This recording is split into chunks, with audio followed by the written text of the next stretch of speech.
By cameral legislature. By cameral legislature का मतलब क्या होता है भाई? तुम्हारा लेजिस्लेचर जो है तुम्हारा बाई टू टाइप्स था तुम्हारा। एक था तुम्हारा क्या?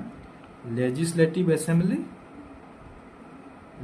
बाई कैमरल लेजिस्लेचर का मतलब क्या? लेजिस्लेटिव असेंबली एक है तुम्हारा, और दूसरा है legislative council. Legislative assembly, legislative council, इन दोनों के जो तुम्हारा बाई कैमरल लेजिस्लेचर वो भी तुम्हारा प्रपोज किया गया कुछ कुछ प्रोविंस में। समझ में आ रहा है?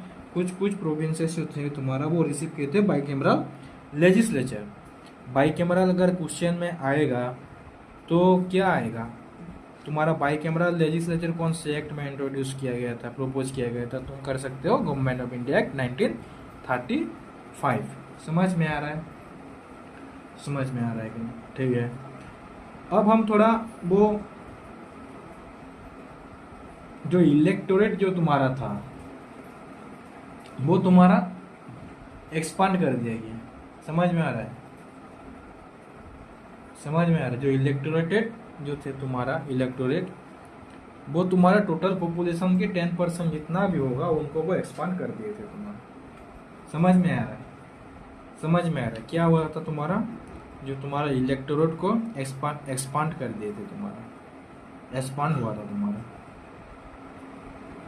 एक्सपांड किया था तुम्हारा इलेक्टोरेट, 10% ऑफ द पॉपुलेशन वो कर दिया गया था तुम्हारा। ओके, 10% ऑफ द पॉपुलेशन को तुम्हारा इंक्रीज कर दिया गया था। समझ में आ रहा है? और दूसरी बात, तुम्हारा फेडरल कोर्ट का तुम्हारा एस्टेब्लिशमेंट हुआ था। क्या? फेडरल कोर्ट का एस्टेब्लिशमेंट हुआ था। समझ में आया?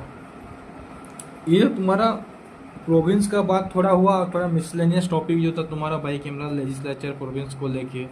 तुम्हारा इलेक्टोरेट का तुम्हारा सबसे तुम्हारा जो इम्पोर्टेंट बात है वो था तुम्हारा एवोल्यूशन ऑफ डायरची। इंट्रोडक्शन कौन सा एक्ट में हुआ था? 19 में। और तुम्हारा एवोल्यूशन कौन से एक्ट में हुआ था? गवर्नमेंट इंडिया एक्ट ऑफ 1935 में हुआ। और वो एबोलिश कर दिया जो गया था डायरची, उसकी जगह में क्या प्रोविंशियल ऑटोनॉमी को रखा गया।